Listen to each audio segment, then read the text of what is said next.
This is Contacts and Continuities, 500 Years of Asian-Iberian Encounters, an international conference online hosted by Ateneo de Manila University in collaboration with CHAM, Centro de Humanidades, Universidade Nova de Lisboa, and the National Quincentennial Committee of the Republic of the Philippines.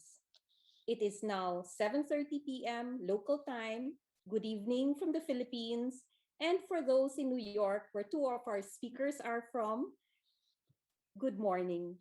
Bom dia, buenos dias a todos. We are live streaming on the conference YouTube channel and the National Quincentennial Committee Facebook page.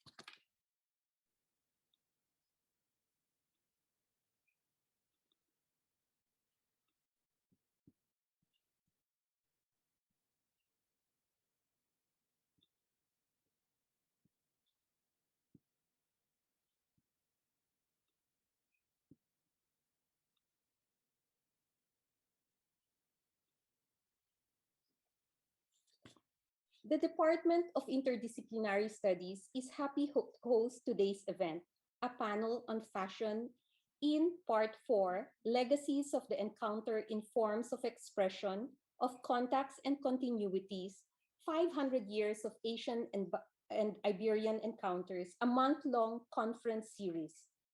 Today's theme relates to forms of expression, cultural flows, and reinventions in fashion.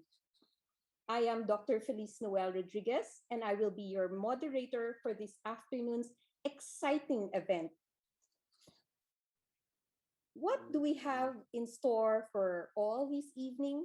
Let me give you a run-through of our program. We will have presentations from three panel speakers, Sandra Castro, Dr. Florina Capistrano Baker, and Gino Gonzalez.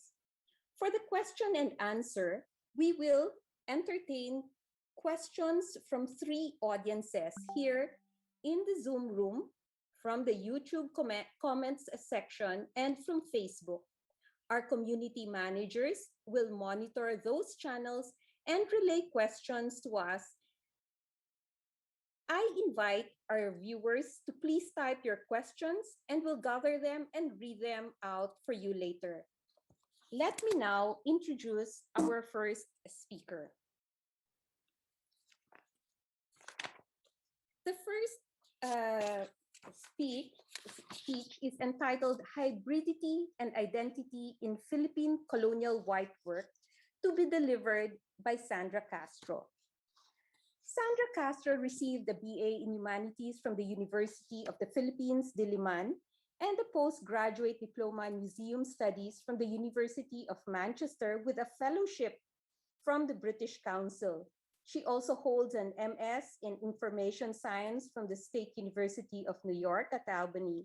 She was curator for 7 years at the Intramuros Administration in Manila, where she organized several exhibitions on Philippine colonial history and material culture. Her study of the Piña embroidery collection of the Victoria and Albert Museum in London led to her monograph, Nipis, Intramuros Administration 1990.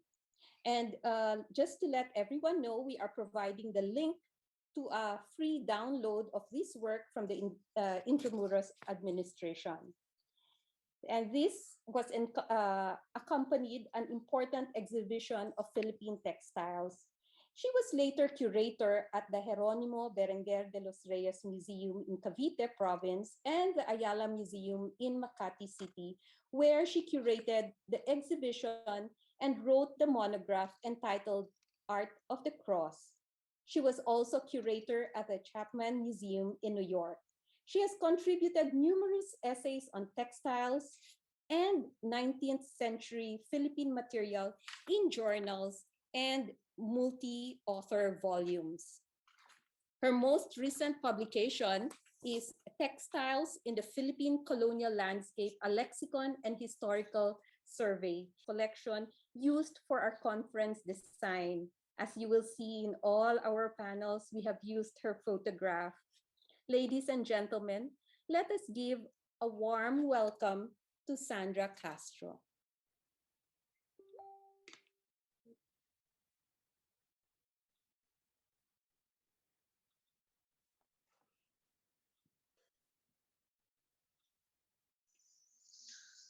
Welcome to my talk, Hybridity and Identity in Philippine Colonial Whitework. Today, I'm discussing the decorative forms and techniques used in Philippine whitework and their European, Chinese, and Indian references. The hybridity of Philippine whitework served the artistic taste of both Filipino and foreign consumers. Its importance lies in the fact that it continues to be used by Filipinos to signify national identity.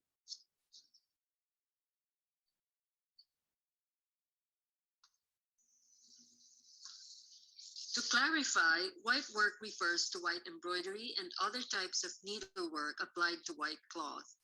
A tradition in 18th and 19th century Europe, its different forms include Dresden work from Germany, Ayrshire work of Scotland, and other regional styles from Europe, America, and former European colonies.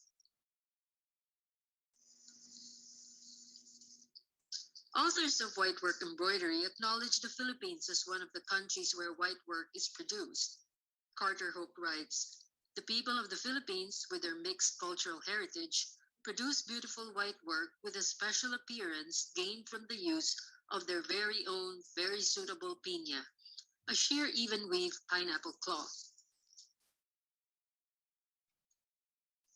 For at least 2 centuries now, Filipinos have been wearing clothing with whitework. In the 19th century, it was applied to nipis, a transparent fabric of abaca, piña, or a blend of fine fibers. This fabric was not just a product for Filipino consumers. In the 1850s, nipis piña in particular was in a list of taxable products entering Spain. And these were striped, embroidered, or patterned in the loom, as seen on the left photo. Today, Philippine whitework is found in museum collections of Europe and the US, many of which were acquired by non Filipinos in the 19th and 20th centuries. Whitework was introduced in the Philippines formally in beaterios or convent schools since the 17th century. Among the optional subjects for municipal girls' schools in 1864 was embroidery in white. However, as early as the 1840s, both male and female from the village of Malate worked on calado embroidery. Members of a French mission visiting Manila noted the large number of Tagalog workers in the best embroidery factories.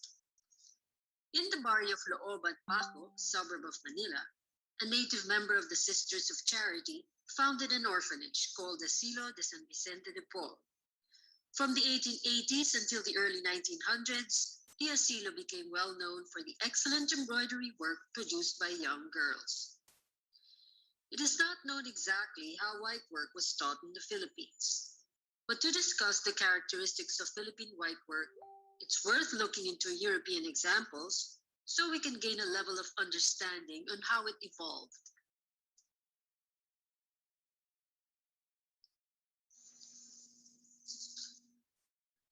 Dresden work from Germany was one of the most well known in mid 18th century Europe. Embroidery and openwork techniques applied to white lawn or muslin fabric were turned into aprons, kerchiefs, and other accessories. This industry declined in the 19th century as it was imitated all over Europe and its colonies. Besides that, lace was being manufactured quickly by machine. These photos are examples of Dresden work in cotton muslin with large plant motifs filled in with a variety of openwork patterns. All have scallop borders, which is a common European feature used in lace trimmings, accessories, and clothing. These same features were all present in Philippine whitework.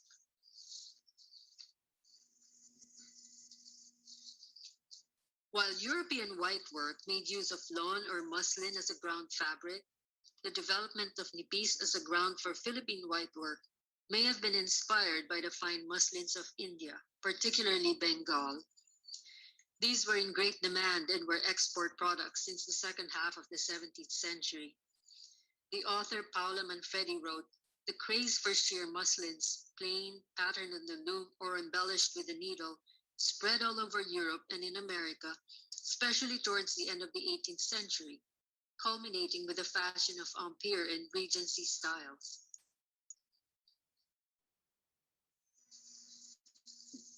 In this slide are an example of Jamdani from Bengal on the left and the 19th century pinya kerchief on the right. Jamdani is defined as a fine and transparent cotton muslin with a floral pattern brocaded in thick soft cotton. It was a specialty of Dhaka in Bengal. In an American dictionary of 1866, it was mentioned that a blend of abaca and pineapple fibers was woven into piña muslin in the Philippines, and its texture was equal to the best muslins of Bengal. Not only were they similar in texture, both were brocaded or worked in supplementary weft, a technique which was widely used in India and Southeast Asia. To create a pattern, lengths of thread were wound into spools, then inserted into the fabric during the weaving process. In Filipino, this technique is known as suksuk, or its past tense, sinuksuk. It literally means to insert between layers.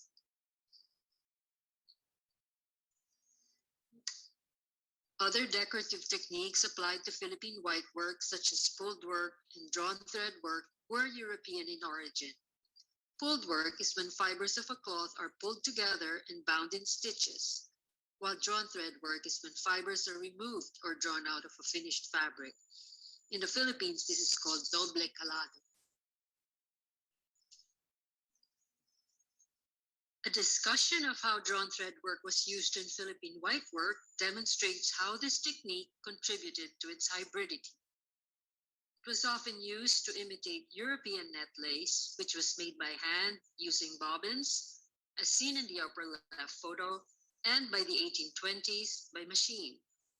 The Valencian collar shown in the left was made with bobbins, while a Philippine version shown on the right imitates this look using different techniques. First, the collar was embroidered on piña cloth, then threads were drawn out from its surroundings.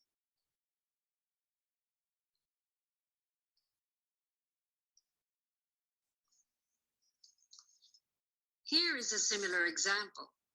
Whereas figurative designs such as medallions, garlands, and floral sprays were built into European lace, as shown on the left, such features were imitated in Philippine whitework using embroidery and then surrounded by drawn thread work, as shown on the right. These were applied to women's shirts and matching kerchiefs and associated the wearer with the culture of the colonial elite.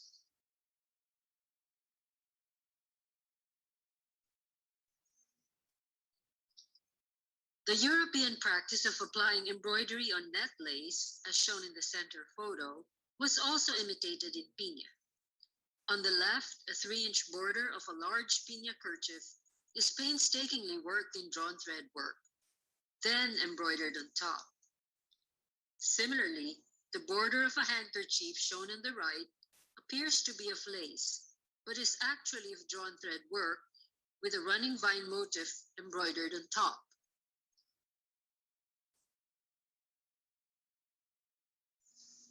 It was also a European practice to outline floral motifs with a thick thread called a cordonnet, as seen on the right. To imitate this look, on the border of the piña kerchief, shown on the left, the leaves are outlined with a thicker thread, then filled in with darning stitch.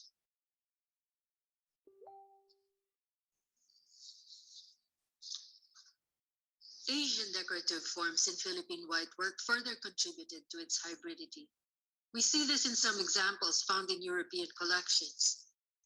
Is it possible that these were commissioned for a Western clientele with a taste for Oriental accessories? The Bhuta motif of India, as shown on the left, is found in painted, block printed, or embroidered textiles. It appears to be the inspiration for a motif on the piña table runner on the right. The motif is formed by an unusual assemblage of flowers and scrolls, alternating with open work spaces.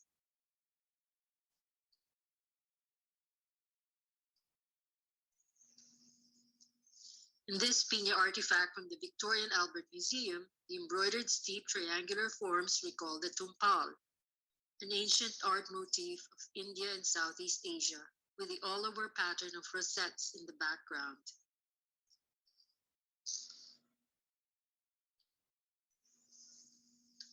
These are found in Indonesian textiles such as the sarong, with its heavily brocaded triangles, accompanied by a small all over pattern of stars and rosettes.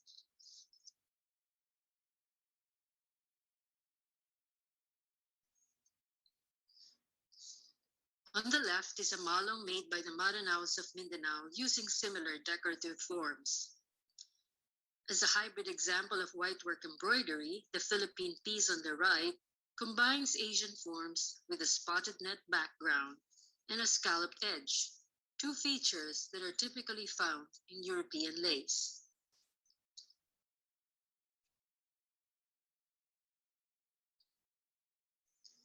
The use of Asian forms and techniques in shadow work or sombrado, a form of applique used in Philippine whitework, is a unique demonstration of its hybridity. Sombrado requires cutting patterns in white cotton and sewing them onto the wrong side of a transparent fabric with invisible stitches. This particular form of applique was traditionally used in muslin whitework from India. In a 19th century guidebook to the Philippines, sombrado was mentioned as a decorative technique applied to Filipino women's transparent shirts. Some of the extant shirts, called camisas or baros, carry patterns of scrolling vines with flowers, along with their kerchiefs or panuelos. The patterns are reminiscent of Chinese polychrome embroidery, as well as blue and white ceramics. Were these pieces of sombrado perhaps designed and executed by the Chinese mestizo artisans of Manila? With the hybrid features of Philippine whitework came distinctiveness. Among all the patterns applied to Philippine whitework, it was the embroidered winding plant motifs used as a border pattern and the imitations of lace using drawn thread work, as seen on the background photo, which made Philippine whitework distinctive. In the late 19th century, this theme was used in one of the machine-made lace products from the Swiss Schiffli machine, as seen in the center photo, and this product was named after Manila. While the idea of whitework originated in Europe and transmitted to the Philippines, by the late 19th century, a Philippine version was recognized as an expression of national identity.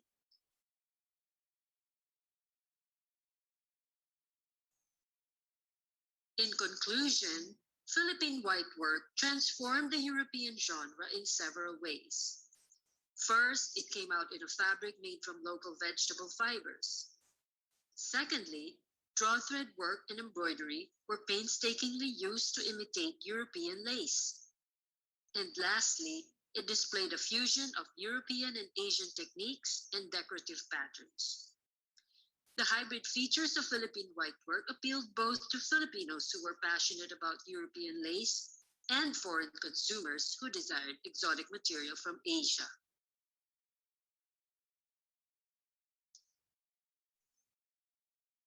More importantly, whitework played a role in Philippine identity since the 19th century. Today, wearing a white gossamer fabric with white embroidery is a common response when formal occasions require Filipiniana dress. And fashion designers continue to play with this genre to attract trendy Filipino consumers around the globe. Thank you. Thank you so much, Sandra Castro, for your talk and on the very delicate and rich white work and its connections with different parts of the world, actually. Um, Now, let me introduce our second panel speaker.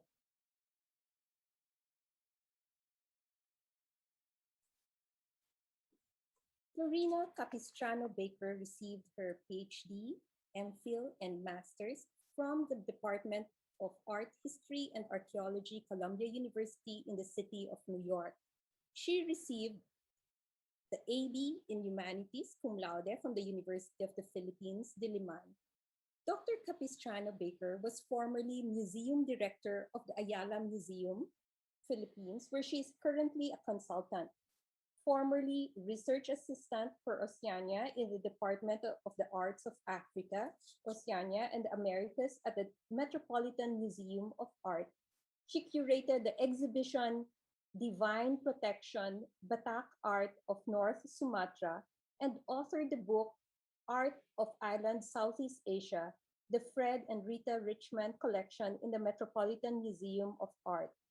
Metropolitan Museum of Art and Yale University Press, 1994. Since 2000, her research has focused on Philippine specificities within a meta-narrative of global exchange from the 10th to the 13th century and the 16th and 19th century, investigating historical patterns and genealogies of forms, cultural hybridity, and renegotiated identities. Her book, Philippine Ancestral Gold, documents previously unpublished material suggesting early trade with neighbors in the Indian Ocean and South China Sea. In 2014, she curated the permanent installation of the Pacific Gallery at the Boston Museum of Fine Arts.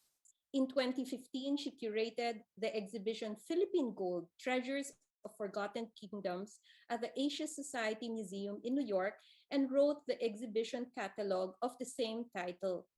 She is co-editor of a forthcoming volume published by the Getty Research Institute, Kunsthistorische Institute in Florence, and Ayala Foundation entitled Trans-Pacific Engagements, Trade, Translation, and Visual Culture of Entangled Empires, 1565 to 1898. Her scholarly work has been supported by grants from Columbia University, Ford Foundation, Asia Cultural Center, American Association of University Women, Japan Foundation, Locsin Foundation, Metropolitan Museum of Art, and the Getty Research Institute. Let us now hear Dr. Florina Capistrano Baker deliver her paper entitled Camagui Pinoro Tamborin, Philippine Gold Adornments Before and After Magellan.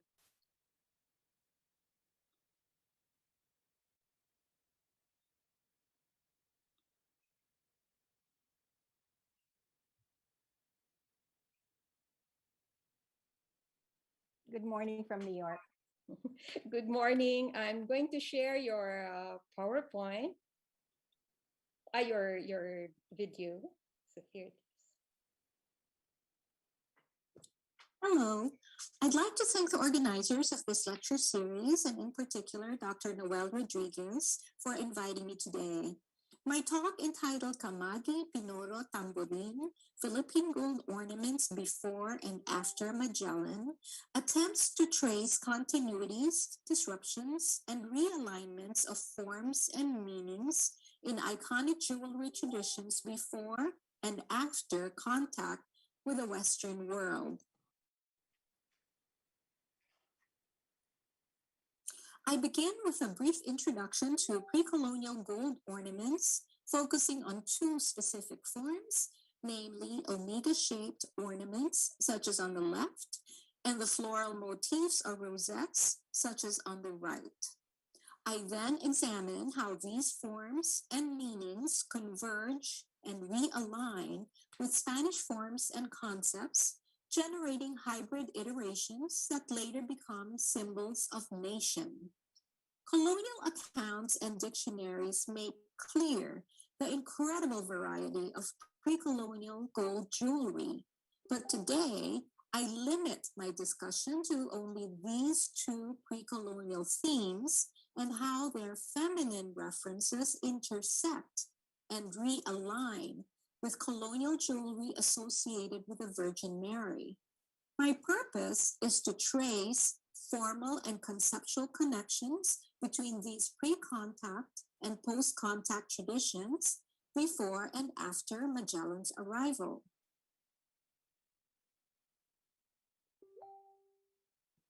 I argue that the pre- and post-colonial jewelry types that I discussed today encode related meanings, namely the importance and sanctity of women's powers of procreation.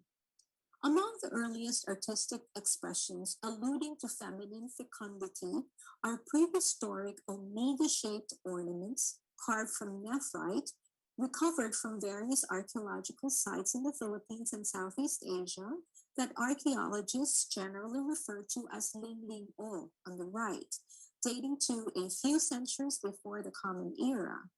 It is generally believed that these ancient prestige objects most likely represent feminine reproductive organs, referencing by its shape the importance of human fecundity and, by extension, agricultural fertility.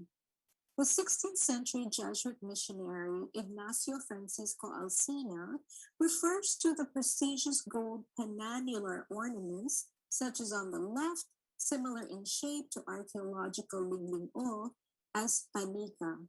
This panica and others like it were recovered from burials in Marinduque by the French naturalist Alfred Marge in 1881, now in the collection of the Musée du Quai Branly in Paris. What's intriguing about these examples are explicit representations of female breasts, enhancing allusions to feminine reproduction and maternal nourishment and sustenance. Note also the wire filigree and fine granulation called pinoro in the Visayas, outlining the contours of the omega-shaped opening and encircling the mammary glands. In many societies, garments, accessories, and luxury goods encode specific messages, values, and meanings. One's attire announces group and self-identity, aesthetic preferences, degrees of affluence, social importance, and spiritual beliefs. Among the earliest references to gold ornaments worn by local inhabitants are Antonio Pigafetta's Chronicle of Ferdinand Magellan's arrival in Visayas in 1521, and the 16th century manuscript known as the Boxer Codex, in which watercolor illustrations portray well-dressed couples, as you see here, wearing sumptuous garments with lavish layers of gold chains and rings adorning the neck, arms, and legs. Early accounts report gold jewelry in astonishing quantities. By the 19th century, Philippine dress had transitioned from the draped garments of the early contact period shown in the Boxer Codex to hybrid forms informed by European fashion, as you see here. The French theorist Roland Barthes, in the language of fashion, observes how special clothing and ornaments can be, quote, worn like an idea, that of a terrific power, for it is enough to be seen for this power to be demonstrated, close quote. Personal adornments in many cultures express temporal or spiritual power, or both. Gold jewelry, in particular, was traditionally worn for both ornamentation and protection, for gold was often associated with immortality and supernatural powers. In a recent study, 2016, Michelle Damon argues that gold ornaments as prestige goods were an essential component of dressing strategies through which elite identities were expressed. In a Philippine context, textile scholar Sandra Castro notes that, quote, the Filipinos treat Catholic imagery and personal accessories not as symbols of devotion, but more directly as talismans, close quote. In a jewelry exhibition at the Metropolitan Museum of Art in 2018, curator Melanie Holcomb noted that, quote, with its promise of indestructibility, jewelry might be likened to an armor. Likened to an armor. How many of us today feel incomplete and vulnerable without our jewelry? It has been argued, in fact, that many forms of jewelry and specialized garments trace their origins to magical purposes, such as this anting-anting shirt on the left. Other accessories and jewelry were ascribed apotropaic powers, such as the chastity or modesty cover on the right called chaping. These ornate feminine covers were traditionally used by affluent children and adults in pre-colonial Philippines and neighboring cultures, such as Malaysia and Indonesia, as amulets to keep evil spirits at bay. The fine quality of the 19th century modesty plaque from Malaysia on the left suggests that it would have been worn by a girl from a royal or aristocratic family. The embossed flower motifs represent the breasts and the bamboo shoot on the bottom, the female genitalia. Concepts of jewelry as protection occur in other cultures as well. In South Asia, ancient Sanskrit Vedas provide the earliest written references to Indian jewelry as protective amulets called mani, which also means jewel or ornament. Closer to home, the Indonesian word for earring is a cognate of the Tagalog word for amulet, anting-anting. Floral forms are prominent in pre-colonial jewelry, such as these hammered rosettes in various sizes, whose function is unclear, though Alcina describes rosette-shaped ornaments called pomadas, noting that only women wore the flower-shaped designs. He also cites so-called dinalupang ornaments, shaped like the lupang blossoms. Actual dalupang blossoms with prominent stamen and pistil resemble the hibiscus, and both are ascribed medicinal powers, some related to women's monthly cycles, which likely accounts for their frequent representation in ornaments for women. Gold chains were among the most valued forms of wealth. The number and quality of neck chains signified one's status. Alcina describes, quote, a round burnished chain made of gold, which they call kamagi on the left, worn by both men and women. Today, this is 1668, rare is a person who knows how to fashion this chain, for producing one of these is a very curious and demanding task. It was their custom to twist one of these around the neck many times in former times, but not any longer. They also wear golden chains in our fashion, that is the Spanish fashion, and other trinkets on their arms. Aside from serving as jewelry, they say that these also have some medicinal properties, that is, against women's menstrual difficulties, close quote. With pre-colonial goldsmithing traditions gradually forgotten, gold jewelry discovered in shipwrecked galleons in the 20th century were often assumed to be of foreign manufacture, though this was not always the case. For example, these finds from the shipwrecked galleons San Diego, dated to 1600, and Nuestra Senora de la Concepcion, dated 1638, include Philippine and Chinese gold. The transition from pre-colonial to Hispano-Filipino jewelry forms probably followed the pace of religious conversions. As noted above, Alcina cites the disappearance of certain goldsmithing skills as early as 1668. Sumptuous kamagi and loop chains gave way to Christian jewelry, notably the iconic tambourine, which is still used today. A descendant of the Catholic Rosary, the tambourine is a gold necklace of ornate beads arranged in symmetrical patterns, meeting at a central element usually shaped like a bow, from which dangles a cross or an elaborate medallion. Granulated rosettes and triangular tumpal motifs on the left were widespread in early South and Southeast Asia and persist through the Spanish period. Rosette patterns and triangles formed by fusing granules together embellish both pre-colonial necklaces on the left and Hispano-Filipino tambourines on the right. The pre-colonial tumpal or triangular motif also persists as gold embellishments on these coral beads. It has been said that Chinese Filipino mestizos preferred coral beads, which are traditionally associated with good fortune, protection, medicinal, and magical properties in China. Coral was also prized in Europe for its blood red color and perceived healing qualities.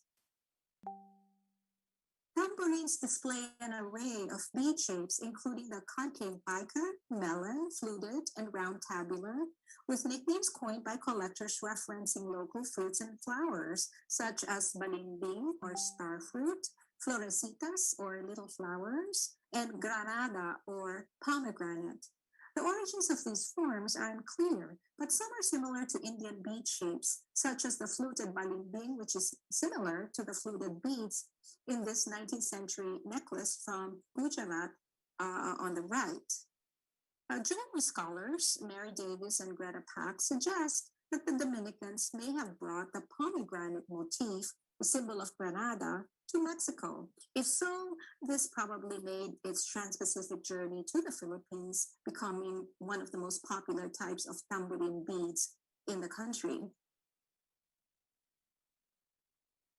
A prestigious filigree chain is called alfajor, whose etymology derives from an Arabic biscuit called alfajor, which was popular in Islamic Spain 8th to 15th centuries and spread to Latin America, then to the Philippines through the Manila Galleon 16th to 19th centuries.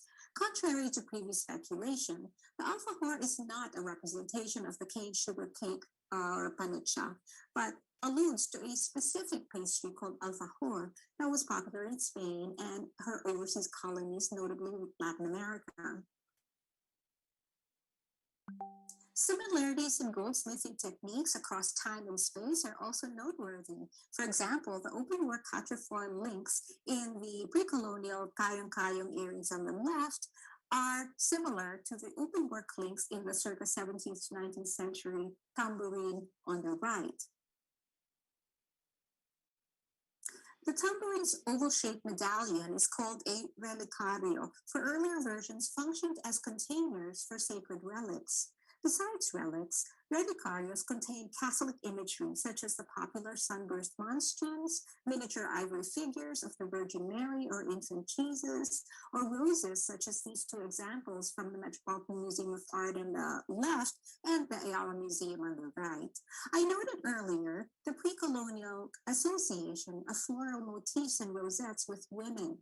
Western concepts of divine protection and fertility also include flowers, especially the rose. As early as the 4th century, Blessed Virgin Mary is referenced as the Rosa Pudoris, or the Rose of Modesty. She is also depicted as a rose garden, the garden that bore Jesus Christ. It is not surprising that rose motifs are prominent in tambourine beads and relicarios, for tambourine are descended from the rosary, a prominent Marian devotion.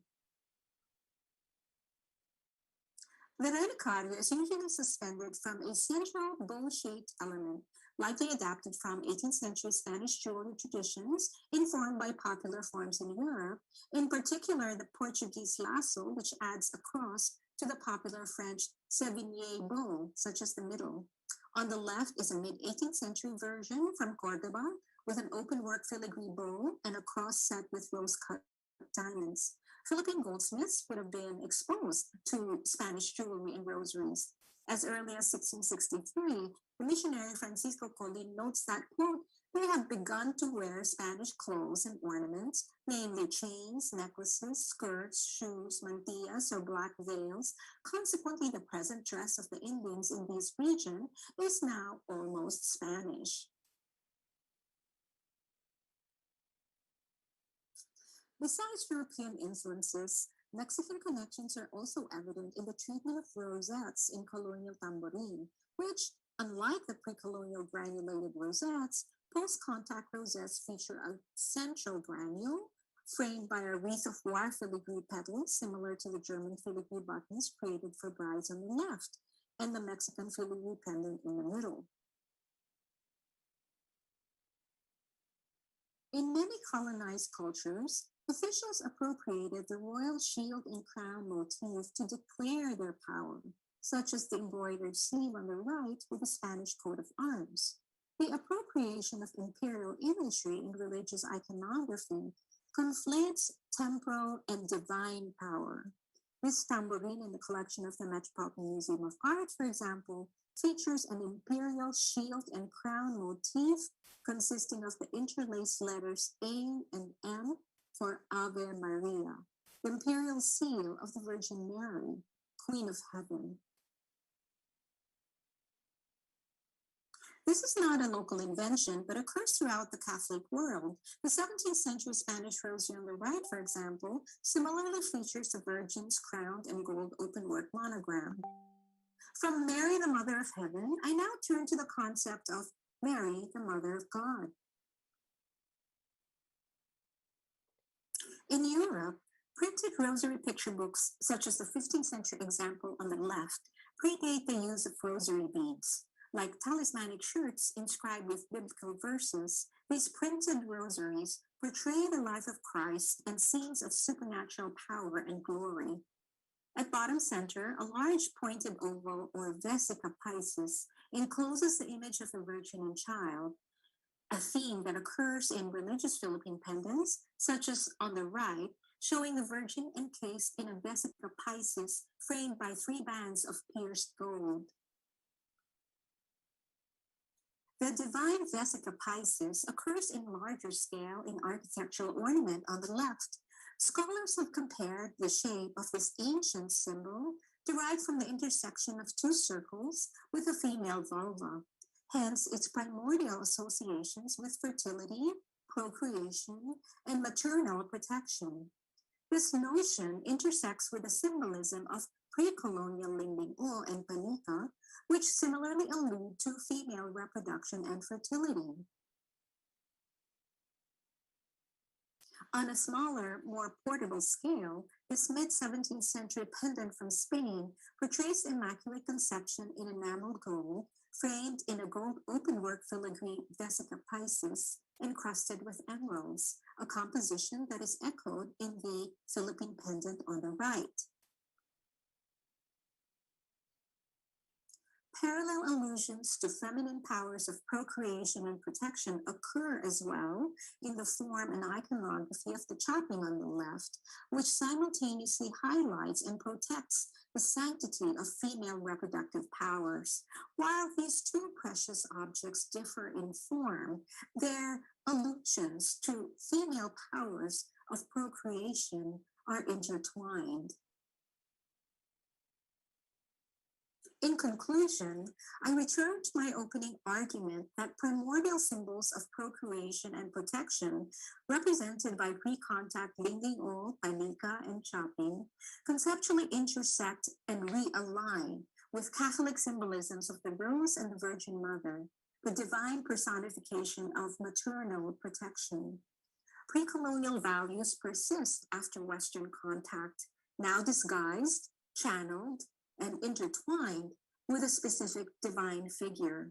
The importance given to Mary, the Mother of God, aligns with pre-colonial values, recognizing the primacy of the primordial mother.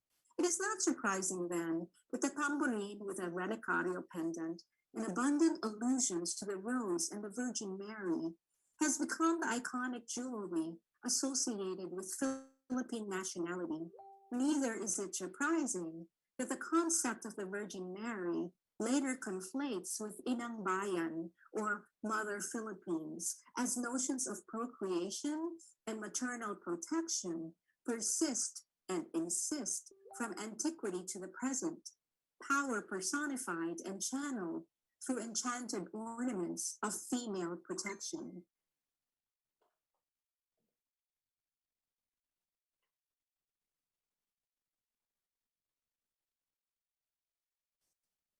Thank you very much, Dr. Capistrano Baker, for a very enriching topic on gold.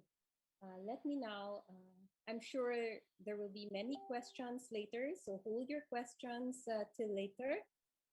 And we also wish that your book, Philippine Ancestral Gold, would be made more available to the public because it is actually a treasure. It is already now a collector's item. Now we go to our next speaker.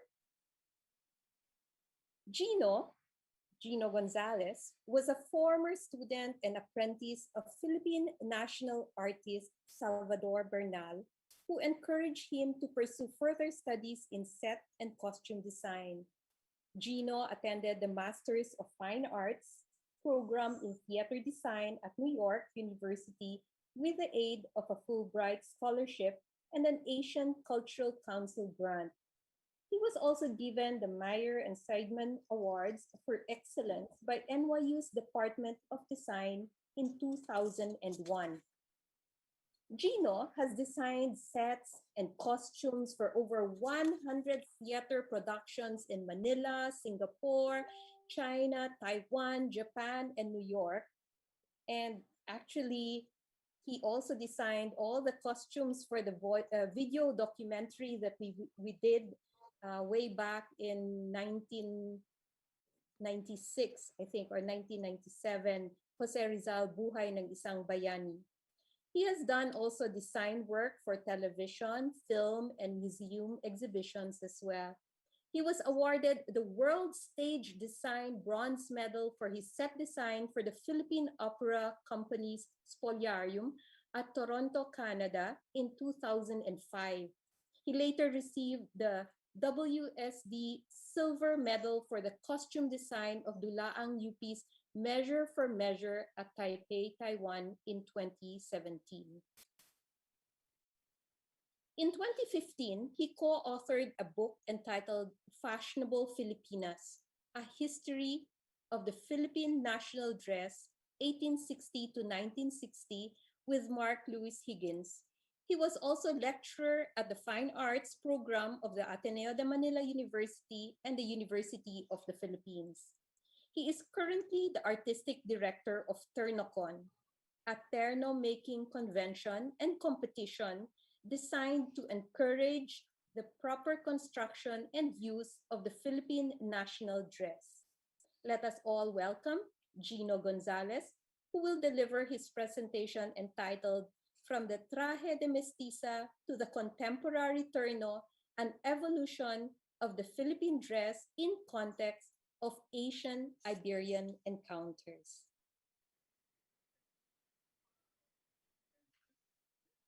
So Gino, I'm going to share your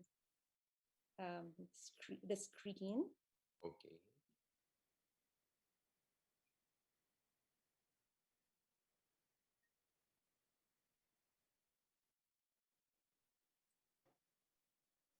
Oh.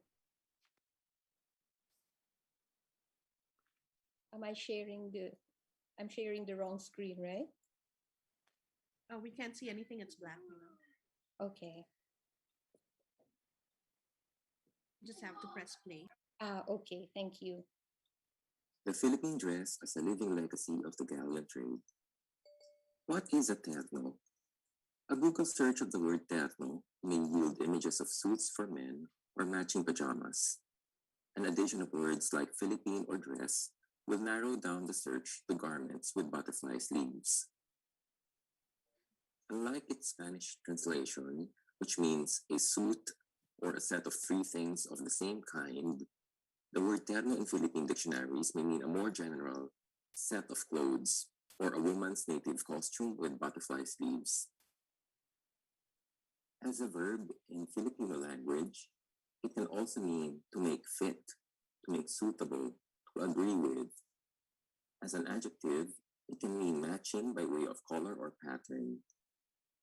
Over the centuries, the meaning and connotations of terno evolved along with the silhouette of the Philippine dress, which was constantly shaped by history and the people who wear them. What factors prompted the evolution of this absurd garment, which we now call the terno? And how did the galleon trade and subsequent contacts with the West, Mexico, and China continue to shape its design choices? The galleon trade and the emergence of the Philippine dress. Dress in the pre-colonial period for most Visayans and Tagalogs who lived along shorelines and riverbeds primarily consisted of an upper garment called barot, a lower garment called tapis, which was a rectangular piece of cloth wrapped around the waist. A tubular garment called malong was fitted around the waist or situated high above the bosom. Women also adorned their bodies with gold jewelry, and tattooing was limited on the hands. The coming of the Spanish colonizers prompted 3 centuries of clothing evolution that gave rise to the traje de mestiza, literally the dress of the half Spanish or half Chinese female. This set of clothes evolved from pre-colonial attire that underwent a negotiation of Occidental and Oriental ideas, born out of the constant exposure to materials and ideas from the West, East Asia, and the New World.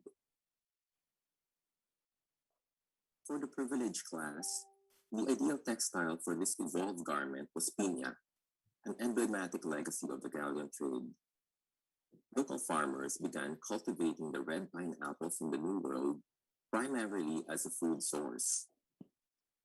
Eventually, the fibers of its leaves, which were essentially agricultural waste, were harnessed for threads using a similar process applied on local abaca material. According to preeminent Pini scholar Lourdes Montinola, pineapple cloth was a product of virtuosity within the strong weaving tradition of the island of Panay, where an early Spanish settlement was established in 1565. Presumably, a concentration of skilled weavers and access to the raw material of pineapple leaves spurred the production of the textile in this area. Piña, the Spanish word for the pineapple fruit, then became the term for the pineapple cloth as well. Aside from being suited to the tropical climate, piña also suited the prevailing aesthetics of the period, with its emphasis on the elegant, classic, and romantic principles. Piña also lent itself well to embroidery, which made it a formidable alternative to the popular European laces of the time.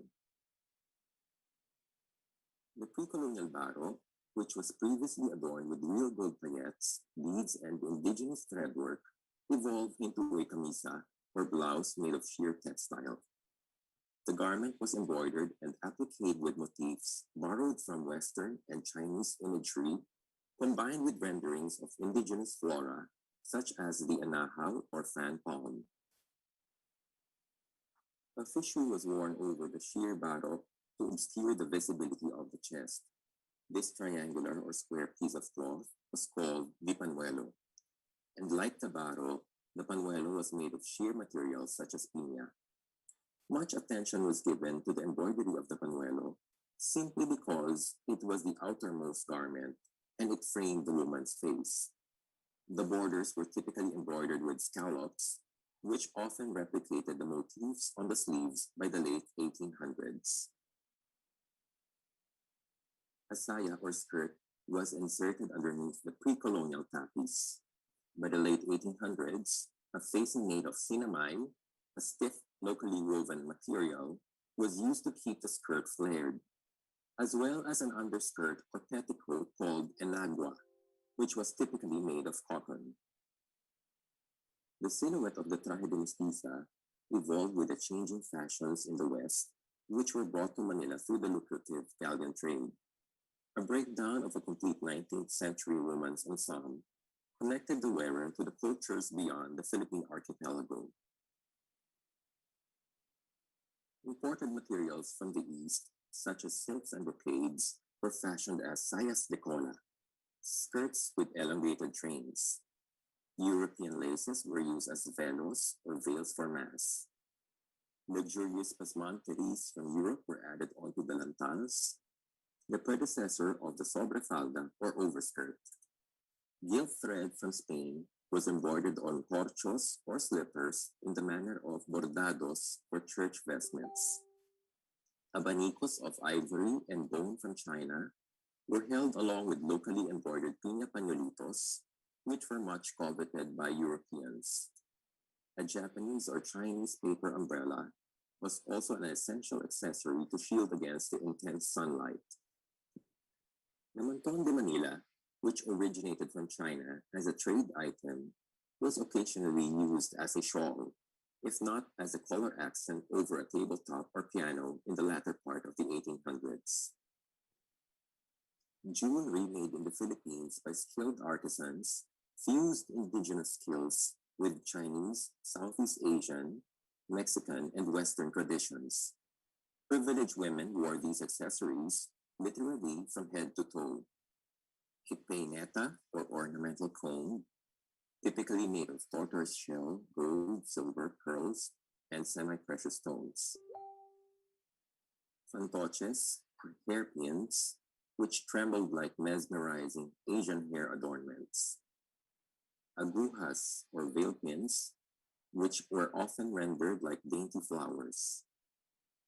A luxurious scapulario, or confraternity badge, or a tambourine necklace with a relicario. A pair of criollas, or earrings which alluded to Spaniards born in the Americas, and possibly designed for export to Acapulco, and a porta abanico, or holder for a folding fan, which was sometimes made of conjoined Mexican silver or Spanish coins. Silver from the New World was sometimes fashioned as decorative accents on corchos or slippers. Women also carried keys to the house and chests using silver llaveros or elaborate keychains that were latched onto the waistbands of their sayas. Beyond the wealth of materials that were brought in by the galleons, it was the influx of new fashion ideas from the West which spurred the constant evolution of the Philippine dress. For instance, the Empire line, which was the rage in Paris and other European cities by the late 1700s, was adapted belatedly on the traje de mestiza by the early 1810s. The long turnaround of the galleons at sea and the relatively slow dissemination of information inland may have accounted for this lag time for fashions to be assimilated. After the galleon trade ended in 1815, clothing from all social classes had adapted the Empire line as documented by the likes of painter Damian Domingo on these Tipos del País renderings. The lag time in the assimilation of trends was drastically reduced by the time the Suez Canal opened in 1869, thereby accelerating the changes in the traje silhouette in the twilight years of the Spanish rule in the Philippines. By the 1860s, women took a liking to the pagoda-shaped sleeves of 1850s Western fashion and held on to this shape for the rest of the century. Embroidery for the panuelo and sleeves of the camisa also started to match by the 1880s. The sayas or skirts generally follow the latest styles from the West with the help of enaguas or petticoats and stiff facings made of local sinamay that were sewn under the hemline of the saya.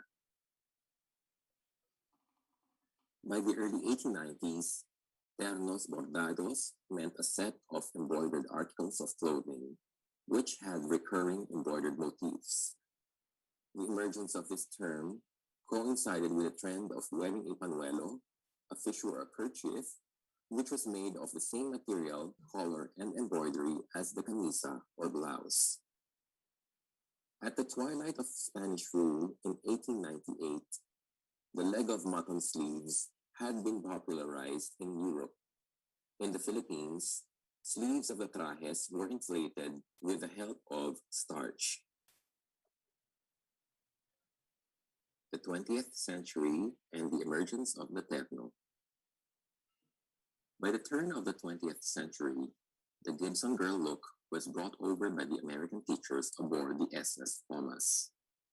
Flamboyant flounces were added onto the bottom of the saya or skirt, which was eventually called a serpentina, or serpentine in English. A few years later, the serpentine appeared in the same textile as the upper half of the garment. The ensemble was now a matching set of 3 garments comprised of a panuelo, camisa, and serpentina skirt, all made of the same material, such as sinamay. By the 1920s, which marked a pivotal moment in the evolution of the Philippine dress, the skirt became plain. However, to make a unified visual flow from top to bottom, the sobrefalda, or sheer overskirt, was embroidered to mimic the patterns on the upper garments. The decade also marked the transition of the sleeve from an inflated bell shape to a flat, curvilinear shape. This was achieved with the help of rigid materials like canyamazo, an open weave cotton textile from Switzerland, and other locally woven fabrics that combined abaca and piña fibers. Terno in this period meant a matching camisa with butterfly sleeves, a panuelo, sobrefalda, and saya de cola. Before World War II, the mestiza dress had already evolved as a one-piece garment, devoid of a separate camisa, saya, and tapis or sobrefalda. It was a concession to practicality and the evolving roles and lifestyles of Filipinas, who were favoring the Western vestido for its suitability to modern life. After the devastating war, and as the Philippines was finally granted independence immigrants from the United States of America, a sense of jubilation swept the nation. Most Filipinas, especially the younger set, favored the removal of the panuelo, a vestige of the Spanish period which they already found cumbersome. By the end of the 1940s, a dress became a terno merely by the addition of matching butterfly sleeves. By the late 1940s, the mestiza dress had already evolved as a one-piece garment, devoid of a separate camisa, panuelo, saya, and tapis or sobrefalda. The Philippine terno was no longer an ensemble of coordinated pieces, but essentially a dress with translucent butterfly sleeves. By the 1950s, our terno sleeve was covered with opaque textile, presumably a design solution initiated by fashion designers like Ramon Valera, to fully integrate the sleeves into the opaque bodice. A typical terno sleeve of the period had a box pleat at the topmost section, which radiated into accordion pleats. Anyamazo, mesh, or pelon were used as lining material to keep the sleeves in shape.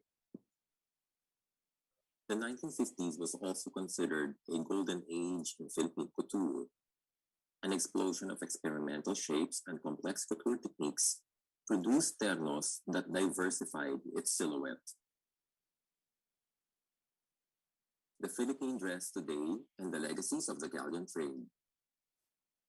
Fast forward to the 2010s.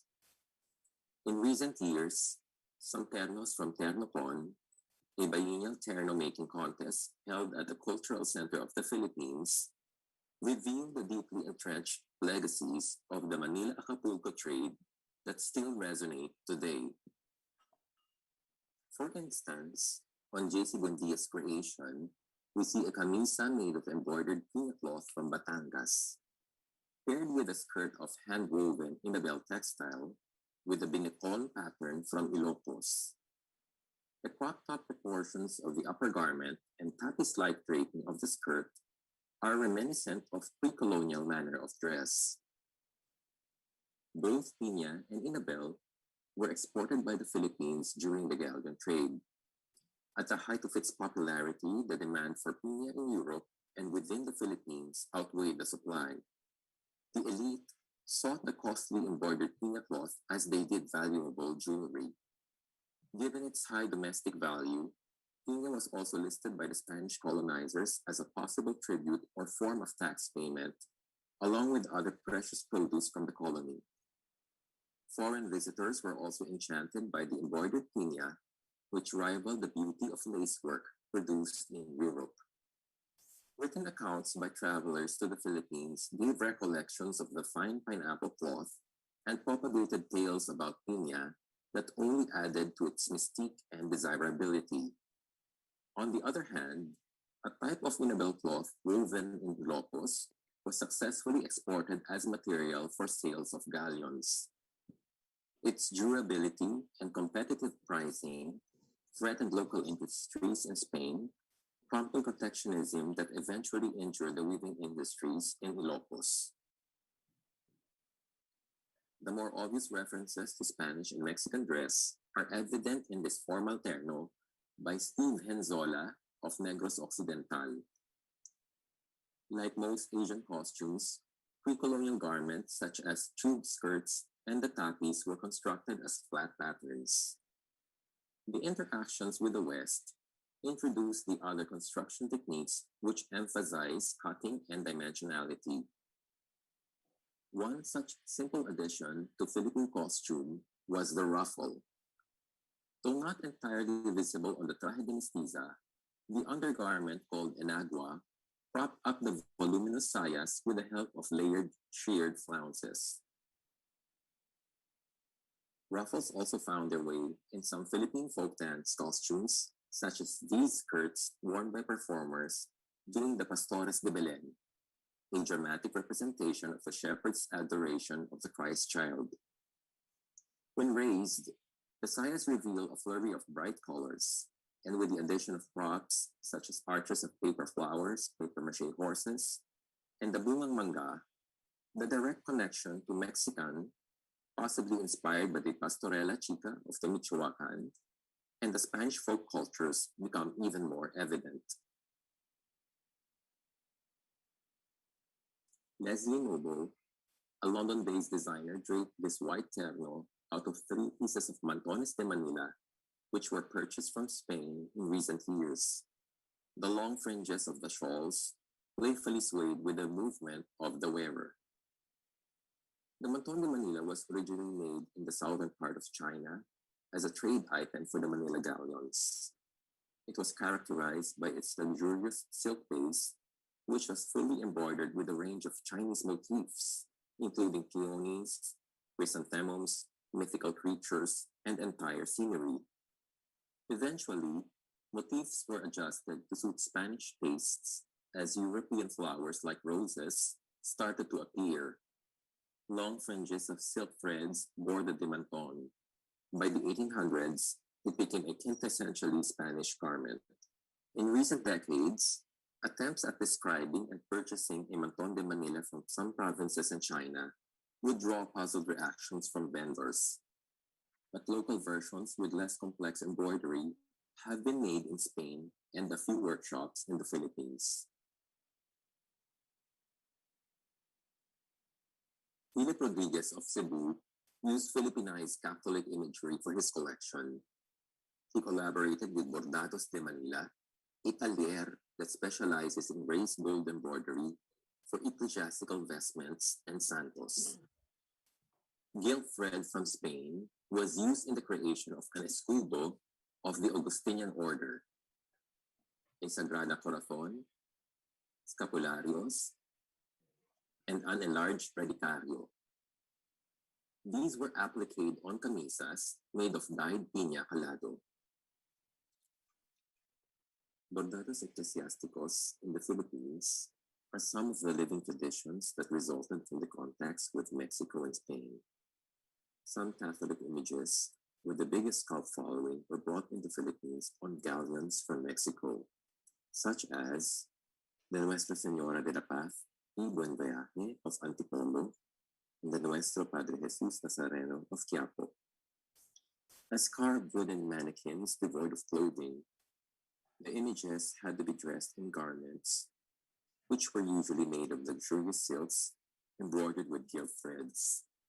The process involved in the creation of these vestments involved drawing up scaled padrones on paper, which were then traced over the textile. The motifs were then built up with chipboards or paper, which were sometimes scribbled with solemn prayers of the embroiderer. A combination of various types of threads, such as nuod, or rendered like worms, and embroidery techniques elicited different effects, such as binanig, or rendered like a woven mat. The antique numero uno capa of the Nuestra Señora del Santísimo Rosario, or La Naval de Manila, is one such relic of this enduring craft of doing raised embroidery, which demands immense technical skill. Joseph Bawar of Santa Maria, Bulacan, created this bubble-shaped terno, which was inspired by a Ming vase, also a trade item from China. While trade with the Chinese and Southeast Asian neighbors were established long before the Spaniards colonized the archipelago, the galleon trade accelerated the influx of high-grade blue and white ware. Quote, obviously, the trading cargoes for that arrived from China in the second half of the 16th century were not for local consumption of the islanders, but for much higher returns in Acapulco. Those small portions may have been retained by luxury-loving traders and officials in the Philippines. Like many foreign goods from the galleons, these imported wares from Asia have become an intrinsic part of the Filipino lifestyle. Leonora Cabili of Iligan created this pantsuit terno embroidered with the Tree of Life imagery from the Muslim South. It was paired with the Manton de Manila, rendered in Okir imagery in lieu of Chinese motifs. Okir is the term for rectilinear and curvilinear plant-based designs and folk motifs that can be usually found among the Moro and Lumad people of the southern Philippines, as well as parts of Sabah. However, the color palette suggests a reference to blue and white mingwears traded in the Philippines. This garment is a testament to the multitude of cultural references which have become embedded in Philippine life. Renz Reyes of Cavite collaged pieces of Chinese brocade and drapery material to create this terno. Shaped in cloud-like forms derived from Chinese art, the assemblage of textile was an attempt to convey luxury with low-brow elements such as dead stock materials from the street markets of Divisoria in Metro Manila. As one of the main exports in the Trans-Pacific exchanges, Chinese silks and other textiles occupied huge portions of the galleon due to the immense demands in Mexico and Spain. In the Philippines, imported silks and brocades were fashioned as varicolored sayas for the traje de mestiza. Much like exquisite Chinese furniture for interiors of the Bahay na Bato, these textiles became signifiers of the wearer's wealth and status. Finally, a cocktail-length terno created by Frederick Policarpio of Angeles, Pampanga does not seem to have anything remotely related to the galleon trade. Layers of multi-hued green tulle suggested the folds of the anahaw leaf, an indigenous plant also known as a fan palm. It also has an asymmetrical tapon, which suggests a wind-blown tapis, also an indigenous item. But it has a corsage on the waist, which he describes as a bouquet of native Philippine flowers made up of a calachuchi or frangipani, a cluster of bougainvilleas, and a gumamela or hibiscus. Upon further introspection, we realized that the first two flowers were plant species introduced from the New World, most likely through the Manila galleons. The third flower may have been indigenous or brought over from other Asian lands. But all three have become an intrinsic part of Philippine landscape and decorative language over the centuries that we've forgotten their origins. Like the absurd Philippine dress, a product of both acculturation and indigenous ingenuity, they have all become naturalized Filipino objects. By 2020, the Philippine terno was a garment, not necessarily a dress or a gown, with butterfly sleeves. And though contemporary in silhouette, it remained inherently attached to its trans-Pacific links as well as its indigenous origins.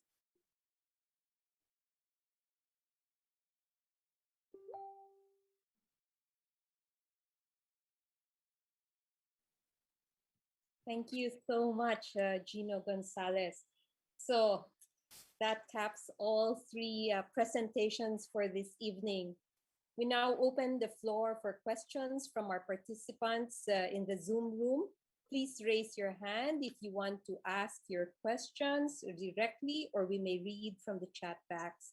For those joining us on social media, please type your questions in the comments section, and our community organizers, Dr. Nikki Carci-Cruz and Joseph Alec Perodilla, Ms. Juvelin Nieves will monitor those channels and relay them to us. But before we go to the question and answer, what we have here from the three presenters were were recordings. And so looking back, and also going through all the panels in the past, you might have comments, or you might relate, or you might have new views. And so I wish you could come and make comments on your own presentations before we move on to the question and answer portion. So can we start first with Ms. Sandra Castro? So am I unmuted? No, we can hear you. Oh, you can hear me. Thank you. Thank you for the organizing this wonderful conference and for thinking of a fashion panel. There was a panel 5, which talked about the introduction of the pineapple to the Philippines and various plants to parts of the Pacific. So I watched a lot of them on YouTube a few days after because I'm on the other side of the world. But it was very interesting for me because they talked about piña weaving in the Philippines. I just like to add that in the 19th century, there were other countries that were doing this, particularly India and China. So, if you go to the catalog of the Great Exhibition of 1851 in London, you'll find piña muslin as an entry in the objects exhibited by both India and the Philippines. And there is actually an artifact to show that in the Harvard Museum. An American had donated a piña cloth from his trip to India. Oh, And from China, there is documentary evidence that it was also being done there. The Singaporeans had pineapple plantations, they had boogies working on the plantations, and then these were exported to China for weaving and also bleaching. Then in around 1900, there is a trade magazine which says in Swatao in southern China, there is a small pineapple weaving industry there. So, and also there were missionaries in southern China in Swatao who were teaching drawn work to the local people. In fact, they exported some to the Philippines for double the price. So this is something to dig into later. That's okay. all. Oh, and also today I know that Gino Gonzalez has mentioned that pineapple cloth is available from China. He can tell you more about this. Okay. Before we jump on to Gino, can we hear first from Dr. Capistrano Baker? Sure. I wanted to add to what Sandy mentioned earlier because I did watch that panel and everyone was so excited that piña is unique to the Philippines, and so we're very sad to have to blow that bubble because it's not unique to the Philippines. So that's one thing I wanted to add to that. And I'd like to thank my co-panelists, my distinguished co-panelists and friends. And we're working on current projects together, which makes this panel even more fun. And I'd like to thank their presentations, which actually put my own material in its larger context. And I think with the evolution of dress and textiles and all the hybridity, all the external forces, influences, elements that come into play with these fabrics, it also puts into this larger context where these adornments that enhance these garments kind of fit in. And it's clearly the evolution of adornments, accessories, are also informed by the current historical situation.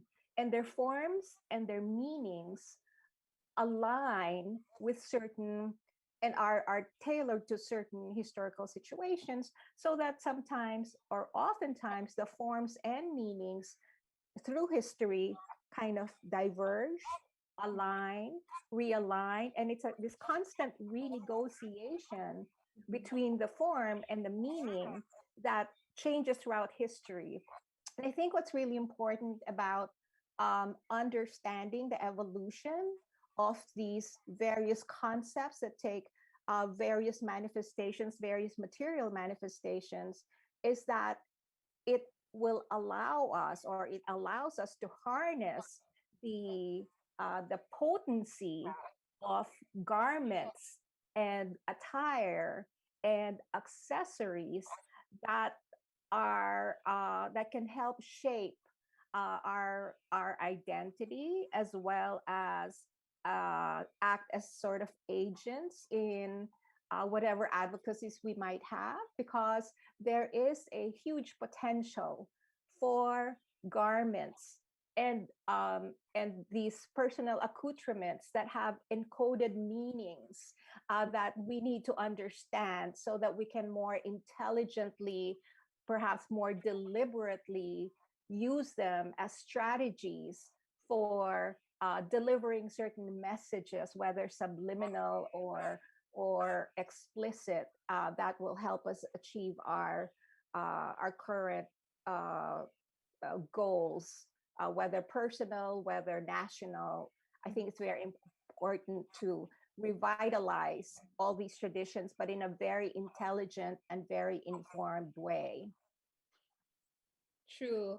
Okay, thank you so much for that. And now we go to Gino. I know all three of you like put so much work, on the recordings, and then last moment you say, "Oh, that slide shouldn't have been there," or but doing everything all over again, I'm so sure would have taken so much time. But thank you for putting in all that work and for this beautiful, really informative and with depth presentations. Now we go to Gino Gonzalez. Hi, good evening and good morning. I have one correction to make. The photo of the fantoche is actually a tusok or a suksok. So a fantoche ideally should be a tremblant. So it has a spring with a contraption on top that trembles whenever the wearer moves. So I have a better photo. Unfortunately, I didn't have time to have it inserted in the edited video. That's okay. That is so beautiful. I have Yes. a question for Sandy, actually. Okay, go ahead. But Sandy, given the fact that Pina is being done in China, in India, and other parts of Asia, what accounted for the success of Pina in the Philippines? And why did it proliferate in the Philippines, unlike the other countries? Mhm. That's hard to answer. For one thing, we used to have abaca, and the abaca was categorized into four types, and they had the finest ones called nipis. So the idea of having this diaphanous fabric was, it came before piña was introduced. I think when abaca was being used for the rope industry, which was big money for people, especially in the Bicol region, then they needed piña more for the nipis. Because how can you're gonna make more money with all the fibers being sent to a rope factory instead of categorizing them and saying, oh, this one is for rope, this one is for textile. So I think at one point there was a lack of nipis fibers that were made from abaca. So piña was a good substitute for the locals. And if you look at many of the written works, foreigners were very fascinated by this.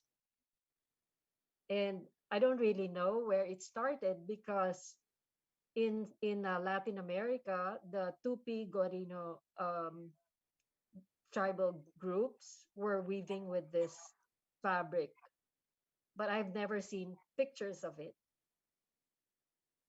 And we don't know whether it started in the Philippines, in India, or China. Okay, thank you, Sandra, for that. Before I ask for the people in the Zoom room for questions, I just want to say that we also have the YouTube and the Facebook, and they're sending in questions and comments.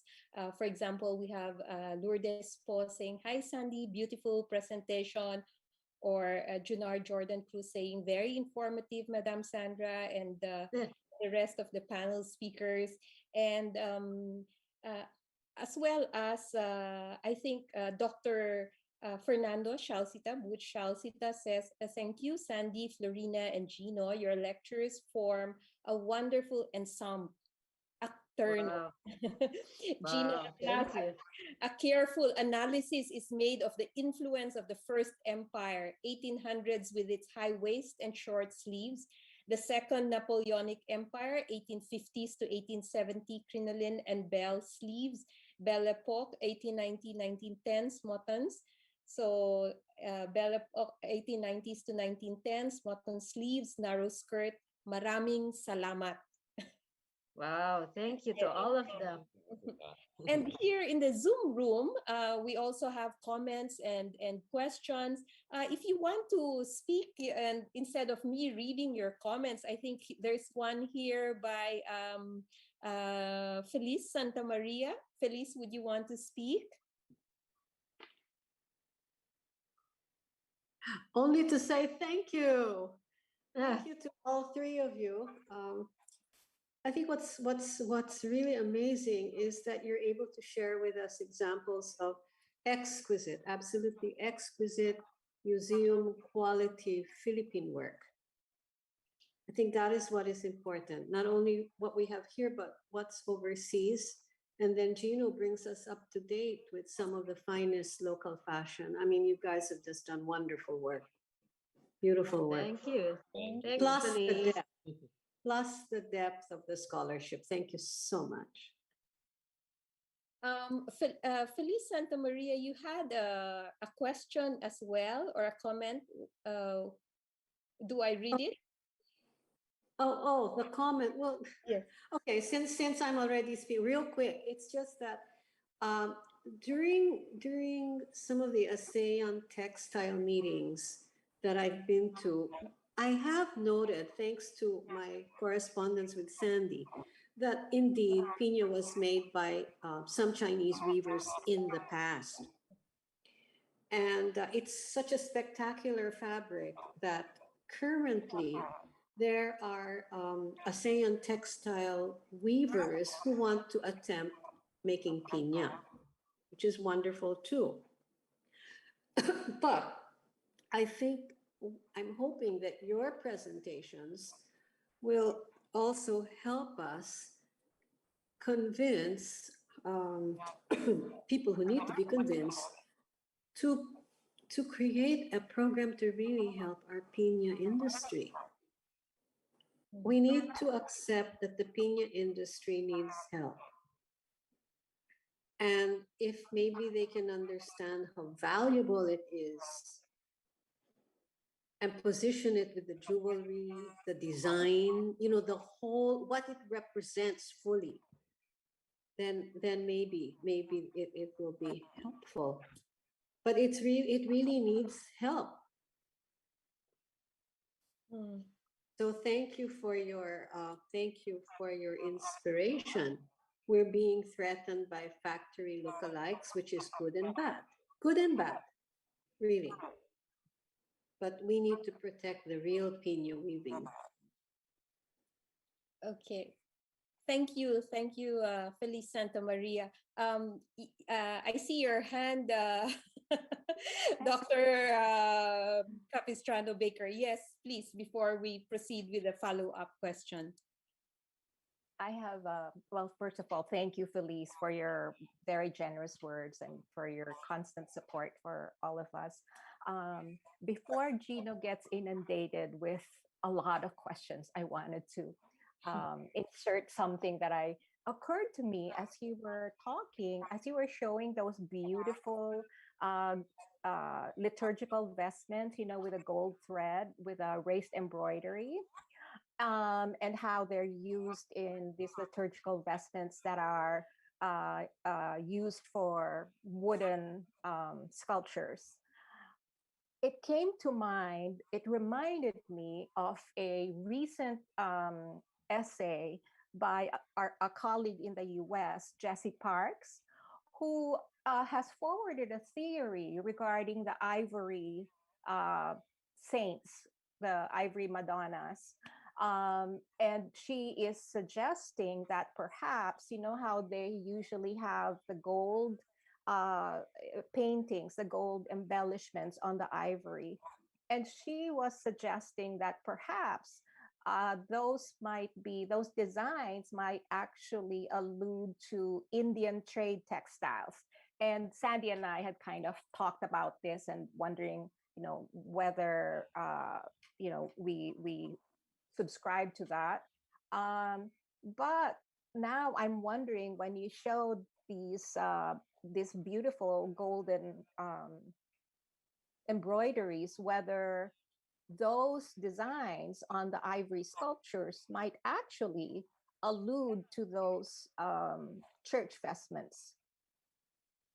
Or should we, well, what do you think? And perhaps should we bring our distinguished Ricky Jose into the conversation, who's like in our panel?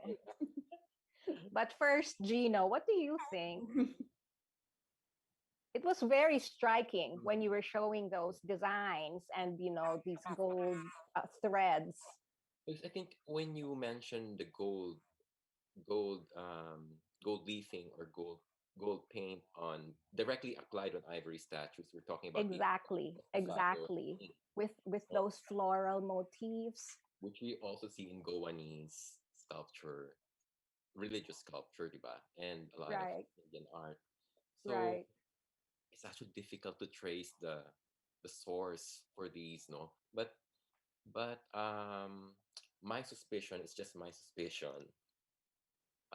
There's also a lot of Chinese influence in the way we do these things. Right. Particularly, a lot of the carvers were Chinese of Mhm. these images of these ivories, no, using um, um, techniques that they brought in from China. And my suspicion also is that the embroidery techniques, which you also see on the mantones, were highly influenced by Chinese embroidery. But in fact, we have a lot of lotus motifs also in the planchas Mhm. of the garments. But the question is it more likely that those designs Mm, reference the Indian trade textiles, which is what Jesse Parks is suggesting, or is it more likely that they reference those gold threads from the vestments that are used to decorate the vestments? In which case, the influence would be coming more from China, right?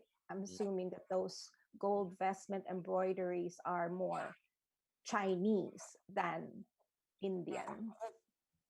Because the estofados on the ivory, I think, can also be seen in the Buddhist on the Buddha images.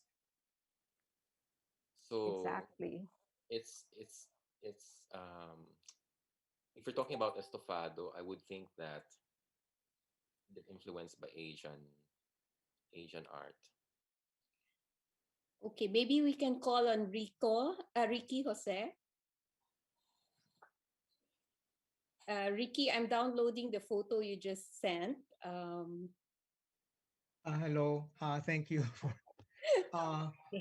Yeah, these are all questions we really are pondering about. No, so I just sent a picture to. I emailed the picture to Yes. Noel. Mhm. I don't know if you can show it while we're talking. Yes. These are two pieces from the Dominican convent in museum in Salamanca in Spain. Baka nakita ni Gino ito. They're dated about 1683 there. So I think you can see some design patterns, and actually kayo dyan ang ang makaka-analyze niyan. I just thought that this picture is quite applicable to the discussion. And sure, we really have to document more of these because these kind of gold painted images are rare in the Philippines, but they're more of accessible in foreign museums. So we really have to go abroad and document them there. Dito yata nabura eh. So Exactly. Yeah. they're more accessible in foreign museums. So these ones are very good examples, and they're rather early. They were cataloged in 1683, therefore they came earlier.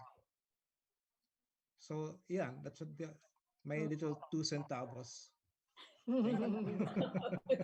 I've seen examples with even more elaborate embroidery. In fact, with more color than just gold, which I'll share with you, Ricky.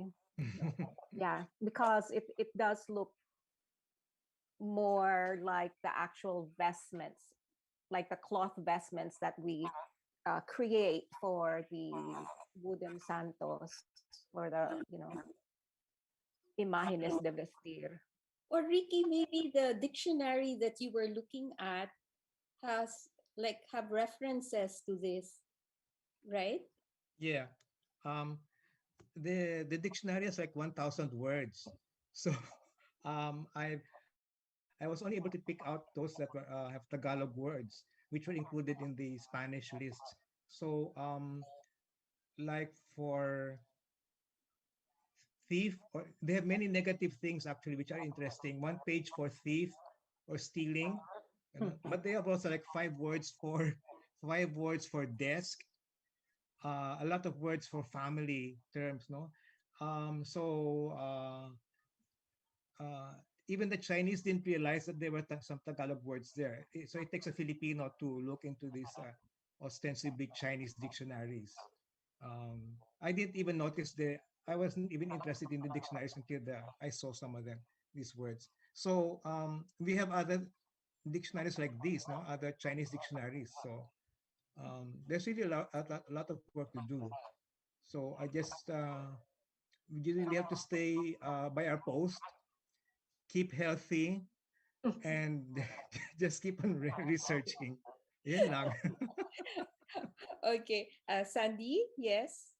No, I was gonna say the gold work on the ivory sometimes reminds me of brocade, where the gold and silver threads are woven into the cloth rather than embroidered on top. And this was Exactly. done very well by Chinese weavers, and also later on by the Europeans. Mm-hmm. Okay. We also have here in the Zoom room Elmer Nocheseda. Elmer, would you want to give your comment personally and your question?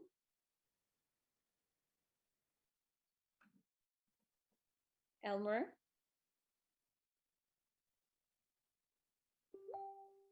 Elmer did his publish his book Rara, which also on mat weaving. Okay, before. Okay, instead of Elmer, can we go to Elmer? Are you there? Or maybe Nikki Carsi Cruz, you have a comment as well and a question. Actually, we have so many questions, so maybe we should rapid fire and see if they can just gather together all these questions. Is that okay, Noel? I'm gonna start. I'm just gonna start rapid reading. From Fernando Shalsita, Sandy, how translucent is the piña textile in China and India? But before you answer that, Tenten Mina also has a question.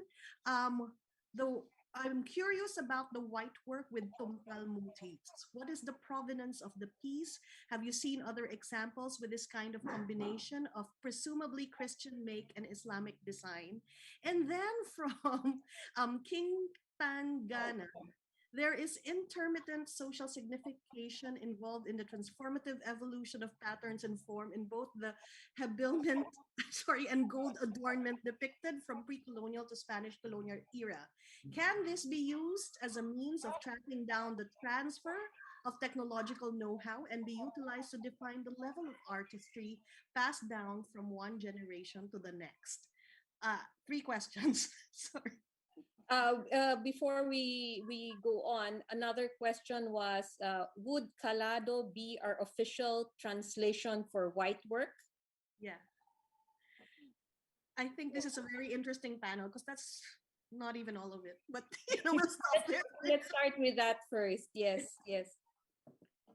Would you want to start, Sandy? And then we go to Gino and Dr. Baker, Capistrano Baker. Yeah, in answer to Professor Jalsita's question about Indian and Chinese piña. I actually haven't seen the Chinese work myself. It's all documentation.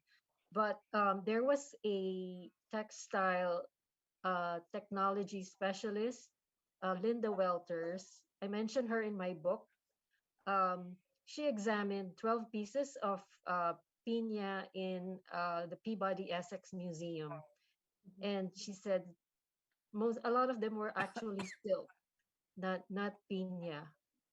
So it's kind of hard to say what fabrics that are identified as piña are actually piña. And the Indian pieces that I saw in Harvard, one was a little coarse, and the other one was just like piña with the sinuksok. So they had two kinds. Mhm. Then about somebody asked the question, is white work similar to our calado? Yeah, we don't have a direct translation of white work, but when we say calado, a lot of times we wear calado, it's white on white. So roughly speaking, maybe it's an equivalent. Mhm. Mhm. Gino, would you want to comment on that? Well, we have machine-made piña now available in Divisoria, particularly from China, no, which is in direct competition with the woven or hand-woven piña from Aklan, for example. And in terms of pricing, there's no way to compete with the machine-made piña. And in some ways, yes, it's good and it's bad. Good because it somehow erased piña as the textile of the elite. So it's more accessible to more people now. So you kind of see more men wearing piña barongs, diba? And the bad thing about it is that people are choosing the machine-made piña over the hand-woven piña simply because it's cheaper. Mhm. So this is killing our local weaving industry, Mhm. and it's hard to explain to the the man on the street why hand-woven is more expensive and why it should be favored over the machine-made. Mhm. Mhm. There's a question here for Dr. Capistrano Baker because it says, when were there pre-Hispanic hair ornaments? Because the other speakers have touched on the peinate, the agujas. Were there gold hair ornaments? Oh yes, definitely. As I mentioned at the start of my talk, there's this huge diversity of uh, different types of gold ornaments from head to toe, like literally from head to toe. Head ornaments, neck ornaments, earrings, armbands, leg ornaments, waistbands, torso bands, everything, rings, finger rings, etc. But my talk was a little bit different in the sense that I wasn't trying to give a survey of pre-colonial gold forms because that would have been really unwieldy. Plus, trying to connect it to the Hispano-Filipino forms, which again is such a diverse body that it again would have been unwieldy. So I hope I made it clear that I deliberately limited the discussion to only specific ornaments that are associated with ideas of female fertility, because I wanted to connect that to the notion of to one specific Hispano-Filipino jewelry, in fact, which is the tambourine, which we may feel is mainstream, but if you look closer, if you deeper into it, it's actually another form of resistance. It comes to mind. What comes to mind is the presentation of Dr. Shalsita, that there are certain religious practices that persist even after conversion, and that they still exist in these little pockets. And it also reminds me, I'm also reminded of the wonderful presentation by Nikki Garci Cruz on Arnis and the Moro Moro, and how the Moro Moro actually was instrumental in keeping alive the Kali, the martial arts in disguise, right? So in a way, we think that, oh, we're Catholic, we wear the Catholic jewelry, and so we've been westernized, we've been Hispanicized. But in fact, if you look beyond beneath the surface, you still have the survival and this persistence and insistence of pre pre-colonial, pre-Christian concepts, which gives value to the importance of the female, the importance of the primordial mother and the maternal protection, and the mother as a symbol of fertility, of regeneration, of rebirth, and agricultural fertility.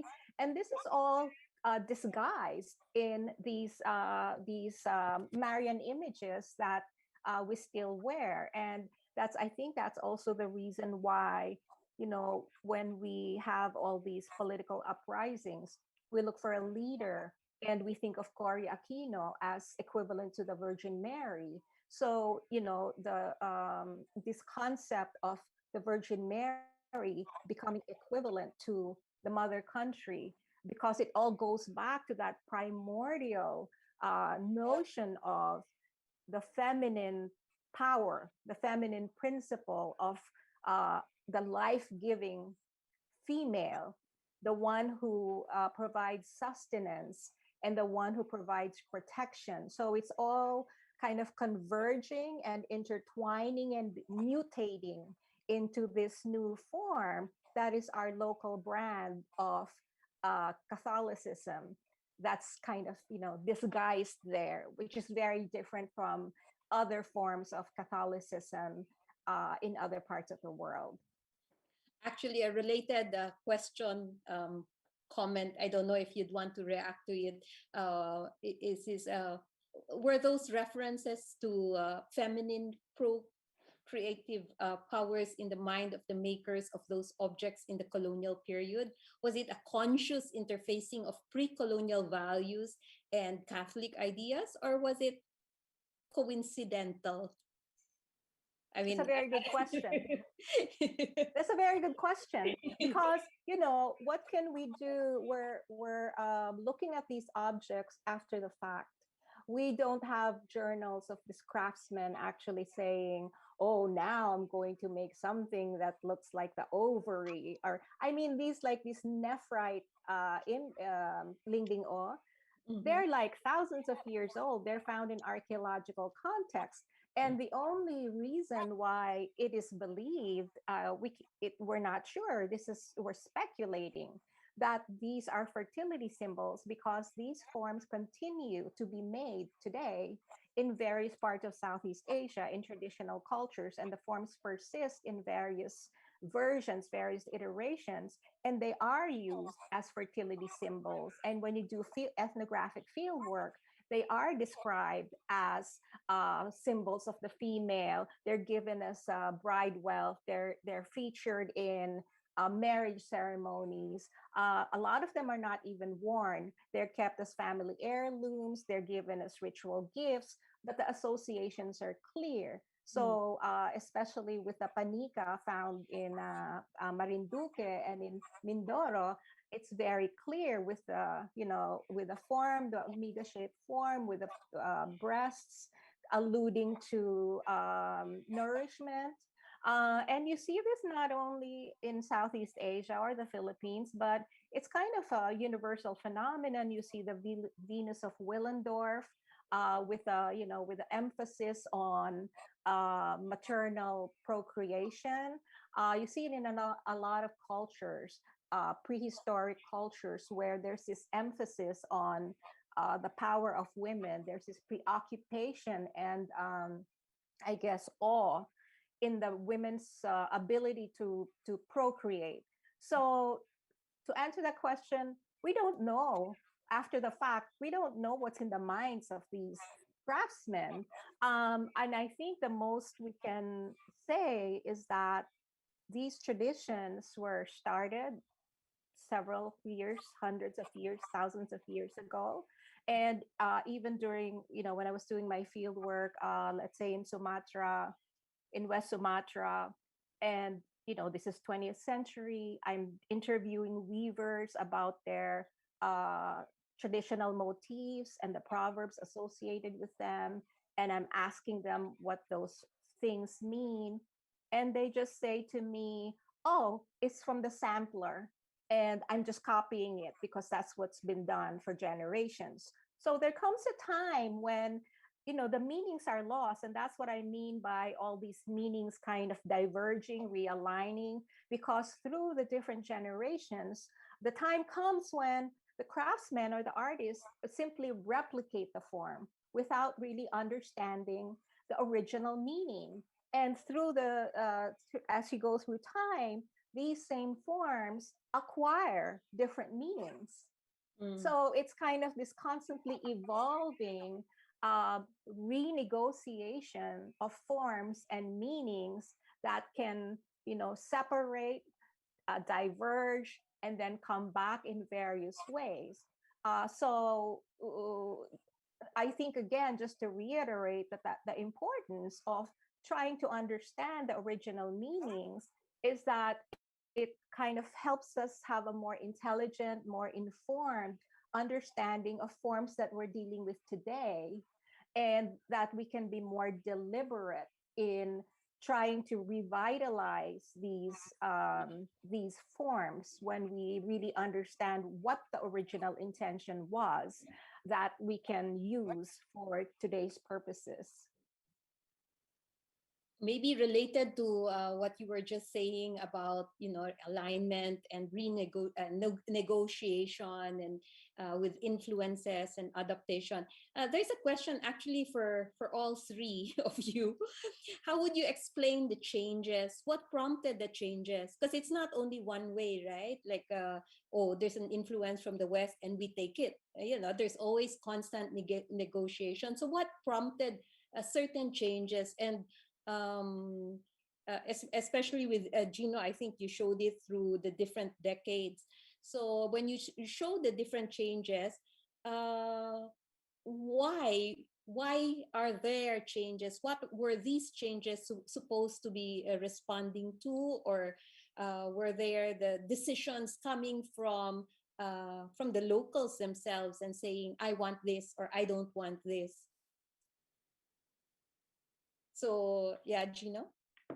For example, diba, a lot of Western clothes kasi diba, have a lot of understructures, and they manipulate the body with corsets, crinolines, and all these metal components or whale bones to achieve an ideal shape.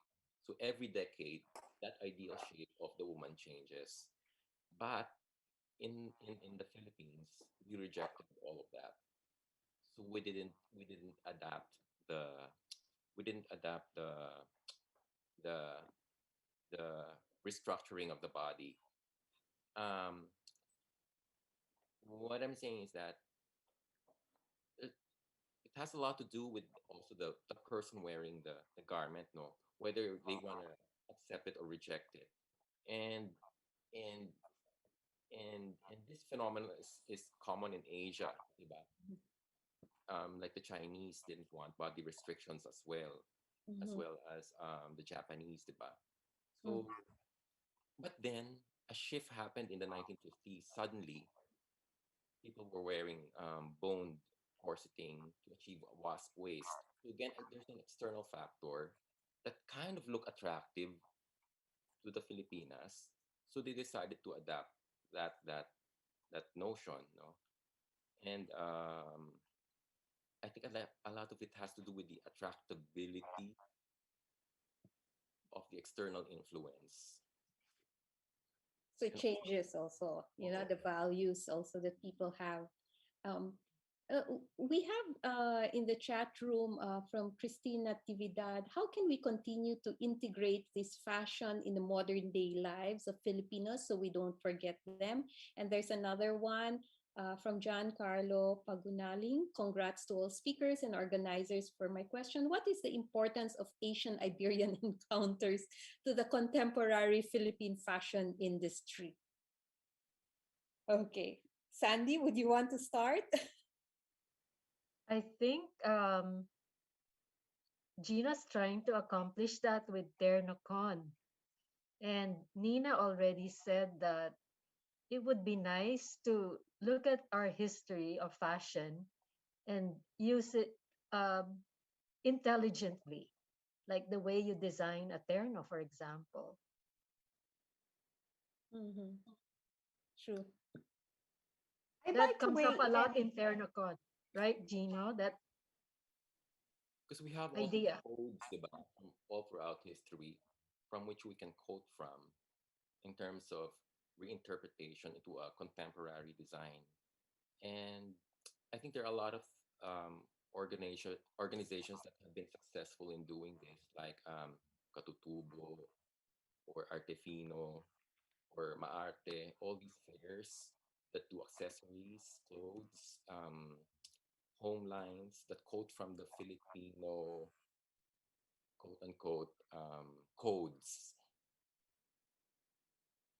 Okay. I'd like to go back and weigh in on that question of changes. I forget the original question, but it had something to do with, so why do these changes occur? And I think part of it, I mean, we're bombarded with so many external influences, but we don't adapt everything, right? And I think it's a cultural preference.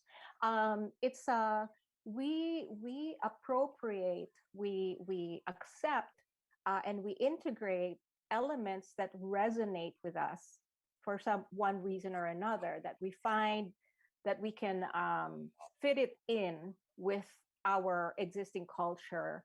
And I think this is one of the things that help identify us and differentiate us from other cultures, because a Japanese would choose something else, another Western element, and incorporate it in their culture in a different way, whereas we would be attracted to something else that resonates and incorporate that in our own culture in a very different way. But I think also this goes back to the importance of really knowing the history and the meanings and the purpose of these forms, these earlier forms that we have, so that we don't misrepresent in our desire to adapt to contemporary iterations of these forms. We need to be careful and be respectful of the history behind all these traditional forms that we have. And also there was another question about, Nikki, I think you posed a question about the gold and how is it possible to track down the development of technical know-how by looking at the pre-colonial forms versus the Hispano-Filipino forms? Yes, certainly. And that's very interesting because we have documentation of how we have actually lost the virtuosity and the techniques that were used from the 10th to the 15th century, where we have these, and I'm so sad that we didn't have enough time that I could show all the 1,000 objects that we have at Ayala Museum, and you have to buy the book to see all of that. But it's 1,000 and more objects of these fabulous jewelry. That I showed you some of the chains, and they're so it's a very sophisticated workmanship that, as my colleague, archaeologist, art historian John Miksic has suggested, is our, most important national treasure, perhaps, and can stand comparison with the rest of the world. And if you look at each of these pieces, it's amazing how fine the granulation is. Sometimes you need to have a microscope to appreciate the granulation, the filigree, the repoussé work. It's very, very, the loop and loop chains. It's very advanced, very sophisticated, meaning that we have been doing this, we've had this tradition for several hundred years, not just at the time of contact, but it stretches back to Indian forms. And I think there's a lot of affinities with Indian goldsmithing forms, Southeast Asian, Javanese, and ultimately back to the Mediterranean world through the Indian connections, the Indian trade network. Then, when you get to the Spanish period, even as early as 1668, Francisco Ignacio Alsina already notes that, you know, when he's describing the Kamagi chain and how difficult it is to create this and how complex it is. And he says, unfortunately, these chains are no longer, are hard to find. They are now heirlooms. And it's very rare to find goldsmiths who can still do this. So we've lost all of that. But then with the transition to Western type jewelry, we've also acquired European goldsmithing traditions, so that we see with the tambourine, we have, you know, greater use of filigree, which is actually attributed to the Islamic cultures and probably got it through Spain. And the difference is with a tambourine, it might be more impressive, but there's less gold than in the pre-colonial jewelry. And precisely the popularity of the filigree takes over precisely because you can have more impressive jewelry. It's more labor intensive, but it uses much less gold than the pre-colonial forms. So, you know, there's less granulation, there's a lot more filigree. So you see a change in the goldsmithing technology that becomes dominant. Wow. I was about to say, like, so much weight in that last statement. We have very little time now, but I'm sorry, we cannot accommodate all the questions and the comments here, but I'd want to hear last parting comments from the speakers themselves. I think there's a question from Isidro Reyes, but we can answer that directly later. You know, did Ramon Valera really invent the one-piece terno? Have you found one-piece ternos made by other designers before Valera? Is the one-piece terno unique to the Philippines, or were similar garments made and worn in other countries by non-Filipinos? We will send you, I think, Gino, we can send him a message later. Isidro Reyes, just send us your email address. And as well as for other questions, you may send them to us, and we hope to reply to them later. Are there any parting messages from the three speakers? Sandy, can we begin? Well, thank you to all the people who listened to our talks. And yeah, we welcome questions. Noel has our email addresses and our Facebook accounts. Thank you. Gino? You're muted, Gino. Thank you, everyone. Yes, as Sandy said, no, we can answer the other questions via email. Okay. And Dr. Capistrano Baker? Yes, I would like to thank the organizers. You are so wonderful. I have been enjoying this marathon and this daily treat. And I'm beginning to consider the two of you as celebrities. I see you every day. And I'd like to congratulate you for this wonderful series and your your excellent moderating of all these various lectures. It can't be easy, and I'm so admire, your tenacity in putting this together. And also, I'd like to thank my co-panelists. It's been such an honor being with you, and it's actually a lot of fun. Your presentations certainly enhance my work and gives me a lot more insight into the larger context of what I'm doing. And I'd like to thank my colleagues in the US for waking up at 7:30 and for everyone in the Philippines and in Asia and everywhere for taking the time to join us. And as I said, I think it's really very important for us to really delve deeper into the origins and the meanings of all these things that we normally see and take for granted. Like, I was with Bayanihan, right? And we had to wear the tambourine, for events. And I had no idea. I mean, I was just blindly putting it on until, I started doing my research, and it makes you look at it in a very different way. And I think it helps us respect our heritage in a more profound way, and makes us want to protect it even more, and to make sure that when it's reinterpreted, that it's reinterpreted and revitalized in a very respectful and responsible and intelligent way. So thank you. Thank you as well.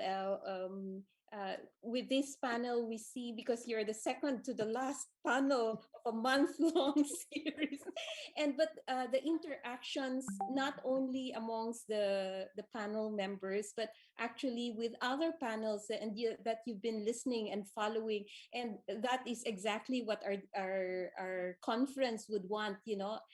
Encounters and connections and discussions to take place. And so I'm sorry, we don't have enough time, but we can go on. As we say, this is contacts and continuities. So we have, I can now call on Dr. Nikki Carsi Cruz, conference co-convener for our upcoming events. Alas, all good things have to come to an end. I feel very bad that this panel is about to close. If we had our way, we can go on for as long as we want.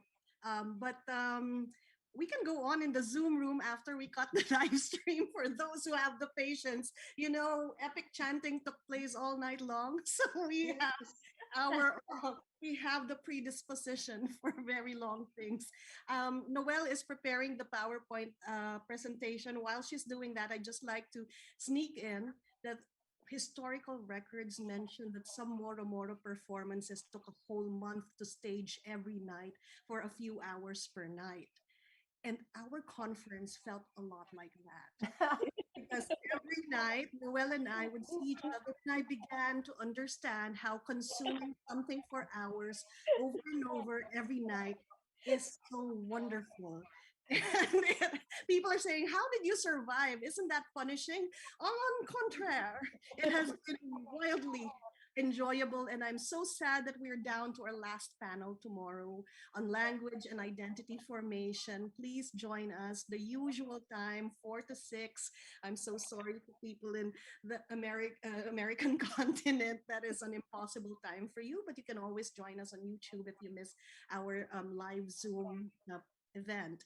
And then on Friday, the grand finale, the host institution will close the whole 5-week-long conference with a closing keynote by Ambeth Ocampo, and leave it to Ambeth to have a title like this: Rewind, Fast Forward, Record, Delete.